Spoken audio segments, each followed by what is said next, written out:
লতিফ কার কাছ থেকে কিনেছে? লতিফ কৃষকের কাছ থেকে কিনছে। লতিফ কৃষকের কাছ থেকে কিনেছে। কৃষক এখন আলু বাড়ি নিয়ে বসে আছে।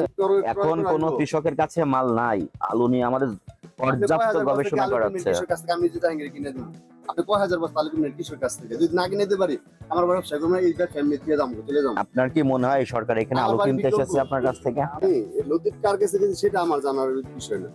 আমি সেটা আপনার জানার বিষয়। আপনি আড়তদার যে সমস্ত ব্যাপারীদের সঙ্গে যোগ সাজসে তাদের আলুর মূল্য বৃদ্ধিতে সহযোগিতা করেন, সেই বিষয়গুলো জানার আপনারও বিষয় এবং সেই তথ্যগুলো রাখা আপনারও দায়িত্ব। লাইসেন্স কেন ফোনে দেখাতে হবে? আপনার ব্যবসা প্রতিষ্ঠানে কেন রাখেন না? নষ্ট হয়ে যায় তো, ধুলাবালু আলু আছে নষ্ট হচ্ছে না, লাইসেন্স নষ্ট হয়ে যায় ফোন দেন ওনারা। কেন আমি নাম্বারে ফোন দিব? এখন কোন কৃষকের কাছে মাল নাই। আলু নিয়ে আমাদের পর্যাপ্ত গবেষণা করা হচ্ছে। কৃষকের কাছ থেকে আমি যদি জাহাঙ্গীর কিনে দিই, আপনি 5000 বস্তা আলু কিনেন কৃষকের কাছ থেকে। যদি না কিনে দিতে পারি, আমার ব্যবসা করব না, এই ব্যবসা আমি দিয়ে দাম চলে যাব। আপনার কি মনে হয় সরকার এখানে আলু কিনতে এসেছে আপনার কাছ থেকে? এই আড়তদার আপনার? আসেন, এদিকে আসেন, এদিকে আসেন। কোথায় গেল? ডাক দিলাম চলে গেল কেন উনি?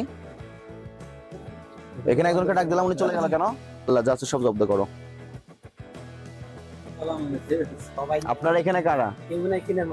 স্টুপিডের কোথাকার, অস্বাভাবিকভাবে আলুর মূল্য বৃদ্ধি করে। চলে যান, এখানে দেখলেই গ্রেফতার করে ফেলবো। এনার মূল্য তালিকা কত দেওয়া আছে? 13 তারিখের মূল্য তালিকা দেওয়া। আজকে 17 তারিখ, 13 তারিখের মূল্য তালিকা দেওয়া। মূল্য তালিকায় কোনো হালনাগাদ করা নাই। এই ঘর কার? আপনার? আজকে কত তারিখ আপনি বলেন? কত তারিখ আজকে? আপনি মূল্য তালিকায় কত তারিখ লিখে রেখেছেন?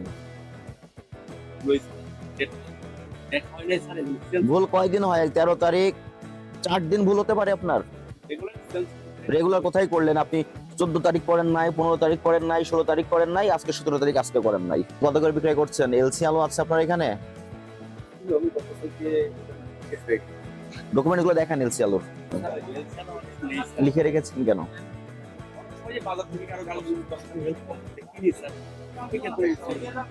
দেশি আলু কত করে বিক্রয় করছেন? এলসি আলু পেঁয়াজ কোথায় লেখা? এলসি ছাড়া লেখা, মানে এই পেঁয়াজ গুলো। পেঁয়াজ বেশি, আপনার আলু কম। দোকান বন্ধ করে চলে যান কেন? দোকানে তো আপনার ক্যাশ ক্যালকুলেটর সব থাকে, তার মধ্যে প্রতিনিধিত্ব রেখে যান আপনি। এটা কি? এটা আলু 60 টাকা করে বিক্রি করেছেন? না, 60 কেজি। 60 কেজি কত করে বিক্রি করেছেন? 64 টাকা। 64 টাকা 16 পয়সা। 2 দিন আগে কত করে বিক্রি করেছেন এই আলু? 2 দিন আগে স্যার আর মনে 1 টাকা 2 টাকা 2 টাকা কম ছিল, 62 63 ছিল। আজকে কি কি এমন ঘটনা ঘটে গেল যে আজকে আবার 2 টাকা বেড়ে গেল? স্যার এলসি আলু মানে অনেক কমছে মার্কেটে, যার জন্য দেশি আলুটা একটু বাজার বাড়তি। এলসি আলু কমছে বলতে? এলসি আলু মানে একটু বাংলাদেশে কম হচ্ছে, তো চাহিদা বাড়তি হচ্ছে। তো আলু আসতেছে ইন্ডিয়া থেকে, আসতেছে পাকিস্তান থেকে আলু আসতেছে। তাহলে আপনি যে আলুটা আজকে 64 করে বিক্রি করে দিলেন, 2 দিন আগে 62 করে বিক্রি করেছেন, এটা কার আলু? আপনার? আপনার না কোনো ব্যাপারীর? আপনার আলু। তাহলে আপনি কেন একদিনের ব্যবধানে আবার 2 টাকা বাড়ালেন? আমার এটা একটা বেশি কিনা করছি, 1 টাকা লাভ করি। আপনি আজকে যে 64 টাকা করে বিক্রয় করেছেন, এই আলুটা কবে কিনেছেন? রাত্রে এসেছে? কোথা থেকে এসেছে? আপনি কিনেছেন? হ্যাঁ, আমি কিনে নিয়েছি। রংপুরে কোন ব্যাপারীর কাছ থেকে কিনেছেন? স্যার এটা ওই আমার, ওনার নাম হচ্ছে নূর আলম। নূর আলম ব্যাপারী। রশিদ দেখান। ফোনে আমাকে দিয়ে দেয় স্যার। এটা রশিদ কিনা? হ্যাঁ বা না? না স্যার, এটা রশিদ না। তাহলে কেন এগুলো করেন?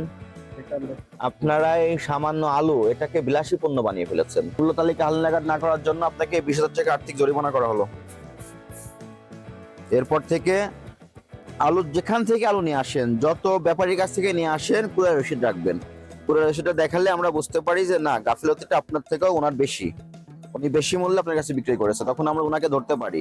কিন্তু আপনারা যদি কোনো রসিদই দেখাতে না পারেন, তখন সমস্ত দায়ভারটা আপনার উপরে চলে আসবে। বুঝতে পেরেছেন?